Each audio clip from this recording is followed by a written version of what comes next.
इस कहानी का शीर्षक है स्वास्थ्य ही सबसे बड़ी पूंजी है। एक बार की बात है, एक गांव में एक धनी व्यक्ति रहता था। उसके पास पैसे की कोई कमी नहीं थी, लेकिन वह बहुत ज़्यादा आलसी था। अपने सारे काम नौकरों से ही कराता था और खुद सारा दिन सोता रहता या अय्याशी करता था। वह धीरे धीरे बिल्कुल निकम्मा हो गया था।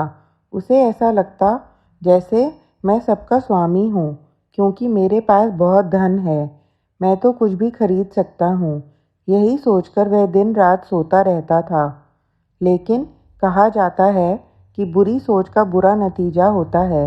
बस यही उस व्यक्ति के साथ हुआ।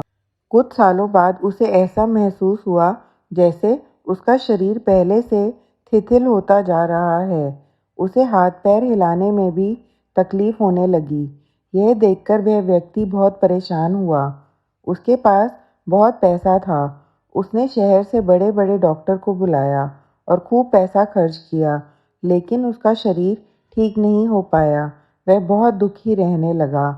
एक बार उस गांव से एक साधु गुजर रहे थे। उन्होंने उस व्यक्ति की बीमारी के बारे में सुना, सो उन्होंने सेठ के नौकरों से कहा कि वह उसकी बीमारी का इलाज कर सकते हैं। यह सुनकर नौकर सेठ के पास गया और साधु के बारे में सब कुछ बताया।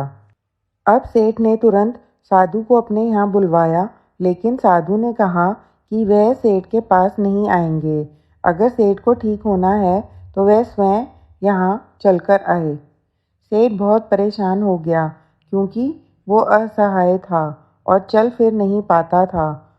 लेकिन जब साधु आने को तैयार नहीं हुए, तो हिम्मत करके बड़ी मुश्किल से साधु से मिलने पहुँचे, पर साधु वहाँ थे ही नहीं। सेठ दुखी मन से वापस आ गए। अब तो रोज़ाना का यही नियम हो गया।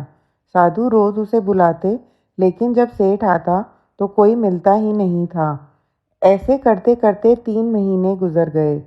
अब सेठ को लगने लगा जैसे वह ठीक होता जा रहा है।